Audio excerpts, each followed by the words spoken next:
This is the view from my house where I've lived since 1983, except for a 5-year stint in Canada. Being surrounded in nature provided me with the clarity to evolve this concrete building system. In this video, I will hope to show how the molds work, which give the system the precision that is so necessary for it. This is the bottom of the mold, and you see the steel frame there. That steel frame was originally intended to stiffen the plastic so that plastic base would stay flat and level and not have the flex that it would normally have. And I was unaware at the time that this piece could actually be used to be the template for perfect assembly of the mold. This piece is the principle behind the precision for every size mold of the system. It's created in a jig, pre-assembled to be absolutely perfect square in length, and the steel pieces are placed in it and then tack welded on the inside. This is a filled mold here, and the voids created by the insulation are held in by what I call the waffle piece, which holds the expanded steel and the insulation for the detail of the back of the mold. You can tell from the concrete on the top edges of the mold that the person filling the mold and spreading the concrete should not be the person handling the mold in order to keep the mold face clean. This is a look inside the mold at the level of the base, and you see the chamfer strip at the bottom that's part of the extrusion, and then the spline part that makes the slot into the tile itself. So because I didn't make that steel stiffener big enough to be flush with the edge of the extrusions there, I've made spacers on the molds that I do have to accomplish the same thing. As long as the strap pulls those extrusions tight against those spacers, then it's all guaranteed square, given the spacers are properly sized. Here, when the extrusions are properly cut and everything is sized correctly, then the corners are absolutely flush tight, an indication that everything is sized perfectly. Here is an illustration of the tile being flush against the side of the extrusion, and the spline and the chamfer being formed by the extrusion. When the ratchet strap is released and the extrusions are separated, this releases the tile to be able to come straight up and out of the mold. With my rudimentary technology, this is just cutting the tubing for those steel tube stiffeners that go on the bottom of the mold. It's amazing that you can have a steel cutting regular blade to make a clean cut and not need to have a abrasive blade that grinds its way through the steel. This speeds the fabrication of them without having a burr that needs to be grinded off. When cutting the extrusions, it's important that the blade is absolutely perfect 90-degree angle. So this little gadget is what a woodworking friend of mine turned me on to, and by using it you can set the blade to be at a perfect 90 to make good miter cuts. When the extrusions finally came in on an order from China, I was in Canada at the time, and this blade here was the best blade for my purpose that was available in Canada. Unfortunately, it turned out to be woefully inadequate and just caused me monumental problems. The blade would curve as it was cutting through the extrusion because the extrusion is an industrial grade, very hard plastic, and it just wasn't the right blade, but it was the only one that I had access to in Canada. So that was a very difficult lesson. I finally discovered this blade here, an industrial titanium carbide blade, and it turned out to do the perfect job. This is the blade necessary to make the cuts you need into the extrusion. A 12-inch miter saw is just barely big enough to do the job of cutting through the extrusion in one pass. And it's just a smooth, easy, gentle cut, and you're left with a very smooth, straight surface that solvent glues to its adjacent piece to make a perfect miter. And here you see how smooth the cut is, and these miter cuts are kind of the magic of the way the mold works, and that slot at the top is what slides into the mold base, and it gives the stop on the bottom to be against the steel base on the bottom, so it's locked into square and proper size. When it's time to disassemble the mold, the steel base acts as a lock to hold the mold firm so that the sides can be removed. The holes you see in the bottom of the extrusions are for a steel L to engage these holes with pins in order to have an assist to pull the mold apart. Here you see the steel piece installed into it, and this is upside down just to show it, but you'll see how this piece is critical and just brilliant easy for taking the mold apart. This is how the removal tool fits into the holes, and there's one for each side, so each side can be pulled apart at the same time. Here you see the ends of the bolts fitting down into those holes. So here's a more clear view of the bolts engaging the extrusions for removal. That steel removal tool extends beyond the edge of the mold, so you can grip it to pull the mold apart. So this is how easy it is to separate the mold. Of course the concrete isn't in it, but it doesn't make any difference, and these removal tools stop the corners of the extrusions from being stressed, so there's no danger of doing any damage to the mold on taking it apart.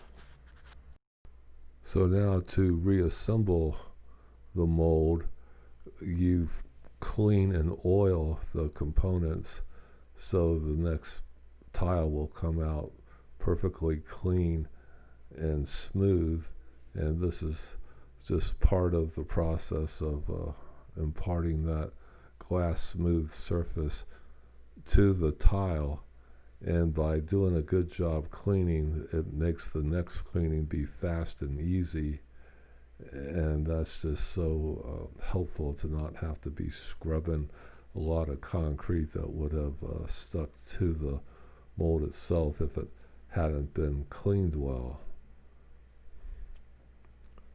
So you make careful that you get all the little nooks and crannies and the sides and corners, edges of the spline, and then you clean the mold face itself, and that's kind of the magic surface that makes the tiles be so beautiful, because being cast against that plastic, it's just so perfectly smooth. And so now, to reassemble the mold, you'll see how it really works. The mold base goes into the slot on the extrusion. It's just real easy, no problem. And then you turn it over and install the other one, and you see just fitting the corners into the slot of the extrusion is just fine. And you see the spacers there that will uh, be the stop for the extrusion when it's tightened with the ratchet strap, so that it's all perfectly tight together. You see how those corners come tight together, and the mold is all recycled and ready for concrete for the next tile.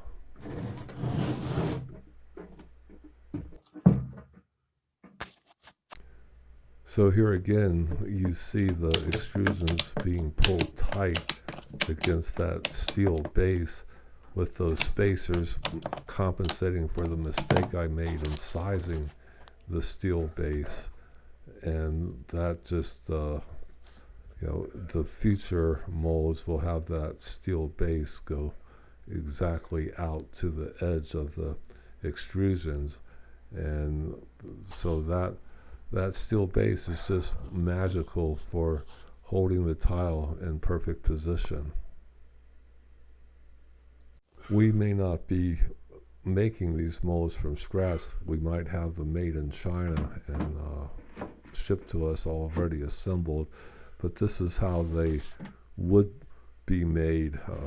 The L is glued together, and in order to make sure that it's perfect and square, the sides are tightened against that steel base once more, and then the glue sets and hardens, and the steel base assures that the sides of the extrusion are square and perfectly sized. And then between the extrusion being pressed against that steel frame and the corners being tight and perfect, you know then that the mold is going to be perfect size.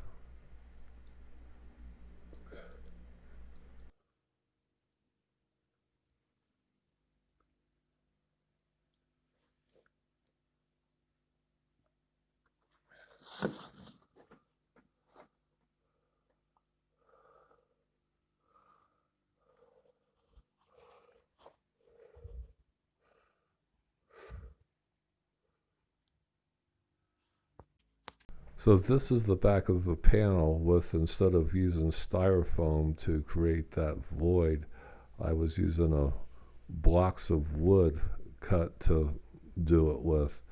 And the blocks of wood didn't really work that well, because there was just a narrow window to remove this block assembly without it just being stuck locked into the concrete and being very difficult to remove. And so in order to solve that problem, if we want to make these voids, which I think we do, we'll just replace these blocks of wood with a molded plastic tray to fit into the concrete. And that, coupled with putting release on that plastic tray that's mounted just like these are, we can form the voids and not need to have the expense of the styrofoam being added to the tile.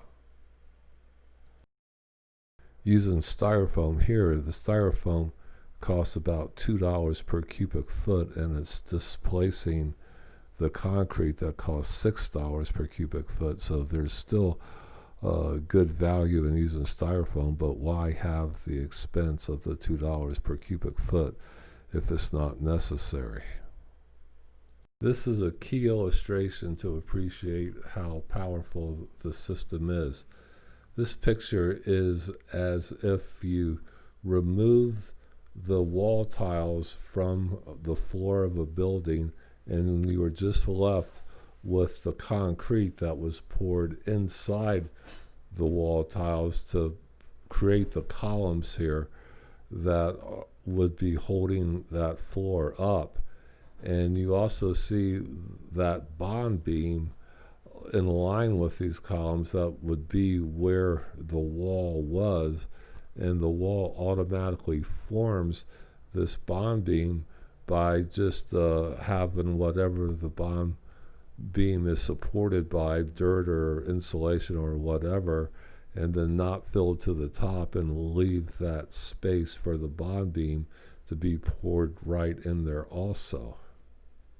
So in between those columns, you could see how that space could be filled by simply adding dirt to the wall cavity, and then the dirt serves as the side partition for those columns. Another main feature of the system is that you can omit panels on the inside walls, or really wherever, if they're not structurally necessary, and take that space where the panel would have been and make a nice wood shelf or cabinet to fit in that panel space, so you have in the wall storage or shelving for aesthetics or purpose or whatever. And it can also extend all the way through the wall, so it would be a nice passageway between rooms.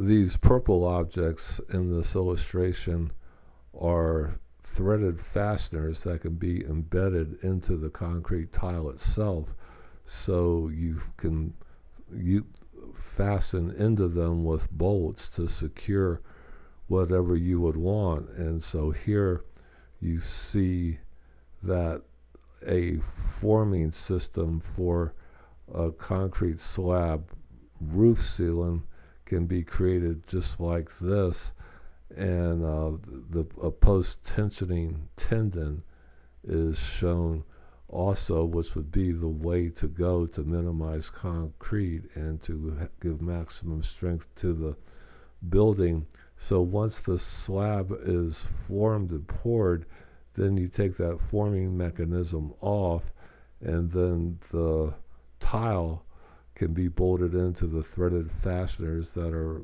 on each side of that anchor for the post-tensioning tendon, and then the wall is complete and you have a wonderful post-tensioned concrete slab there.